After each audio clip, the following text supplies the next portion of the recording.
How's it going, everyone? It is Andre Williams, and over here we talk stocks and we focus on one thing.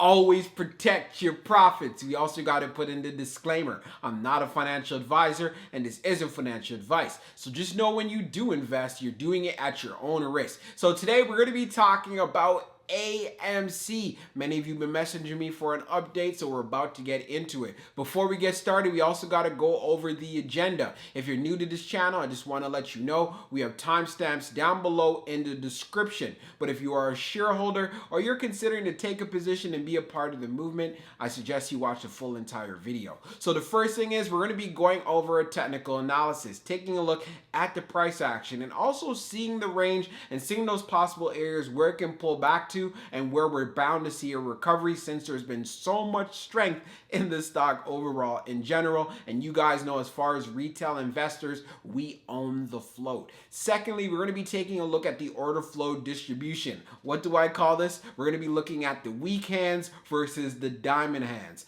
the buying versus the selling behavior. This is very key because it's going to help us actually expose a lot of the manipulation that is going on in this stock. And then when that is done, I'll be going over my final thoughts and some updates, what I want AMC shareholders to know. So we're going to be doing a technical analysis for AMC. Let's take a look at how it performed on the day. So it ended up closing at $49.34, being down 10.37% on the day.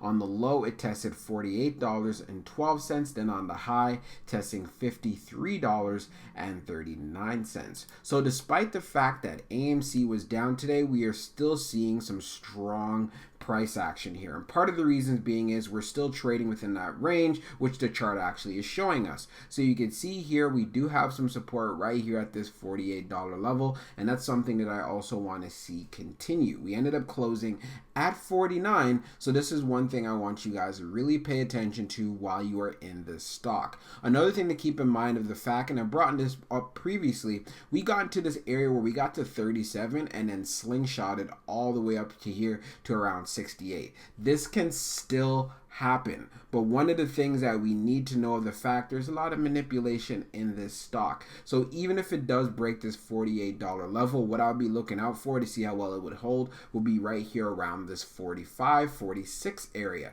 And if that ends up breaking, I'll be looking out for 43. And if it gets down to 37, you guys already know I'm going to be loading very heavy in this particular spot. Can it go down even lower than that? Most definitely, but do keep in mind of the fact, if you take a look at the retail investors, they own 80% of the float. So that's why it's key to buy and hold. So right now, currently, for what's going on right now, I want to see us actually get past this $52 level. As you can see, this is a temporary area of resistance. So I'd want to look forward to seeing a gap up going into tomorrow, or just seeing some price action actually testing in these particular areas. We did get to $53.39 earlier, and I feel like we can also get there. But at the same time, if the price continues to get driven down due to more manipulation, then I wouldn't be surprised either, but do know I will be adding. Now let's take a look at the order flow distribution for AMC.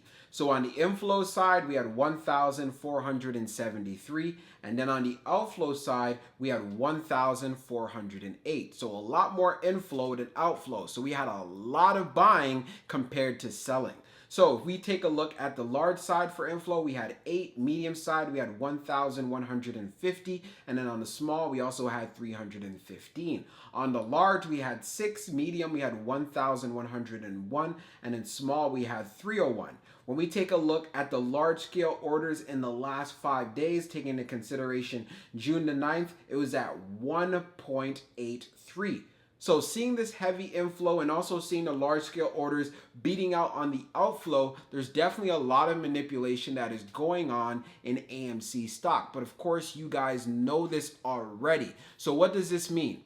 You got to continue to buy and hold. If you want to look out for some pullback so you can get more shares at an even cheaper price, then by all means doing that. But the key here is to buy and hold. Now, let's get into the final thoughts. So for my final thoughts for AMC, yes, a lot of people are still buying shares and holding it. We could see this alone from the inflow and the outflow. Another thing also to understand, there's a lot of manipulation going on inside of this stock, so you have to be prepared for the volatility. I also do feel the stock performed very well because we have the CPI data that's going to be coming out on Thursday. So with that volatility on top of market manipulation going down inside of AMC stock, I felt like it did a great job holding its own and staying within a range. I want to give you a reminder here. This was a stock that pulled back all the way to around $37 and then slingshotted all the way to $68. So seeing these current prices are of no concern to me whatsoever because I know AMC is going to be coming out on top. You got to understand, as retail investors, we own the float. So as long as we continue to buy and hold, we could force that short squeeze. That $72 that we saw, no, we were not in a short squeeze. That was a lot of FOMO, a lot of buying. There was also a lot of day traders, and there was a lot of volume. So just imagine when we get into that short squeeze, the amount of FOMO that's going to be coming in, it's going to be a lot higher than that 72 price target that you ended up seeing a while back. It's going to surpass that. So now the next thing we need to understand, and like I spoke about in yesterday's video, yes, hedge funds are using the divide and conquer. They are running up a lot of stocks that they know have a ton of short squeeze potential. A lot of them are the ones who are shorting these stocks in the first place. And now we notice that a lot of those stocks ended up getting killed. So I know a lot of people ended up being bag holders and losing a lot of money. So this tells you already, they're putting up those smokes and mirrors. Don't fall for them. If you're able to make some profits, bring it back over to AMC. The likelihood of it squeezing and actually getting more gains is a lot higher. And that's what I want you guys to remember. Do not get confused. Do not do not stray away from the game plan here. So I want you to understand that. They're just trying to put up all of these stocks saying, oh, this stock is running up, or the next short squeeze stock. Oh, stop buying AMC stock. We know what we're doing is working. Let's keep on doing it. Do not lose focus. We also did see the short interest has been going up for some days. We covered that in yesterday's video. And I won't be surprised when the latest data does come out that it's going to be even higher. So what does this mean? The more we buy and hold, the more we can squeeze these shorts out and then see that big time move to the upside. Hope you guys enjoyed this video, and we'll be talking real soon.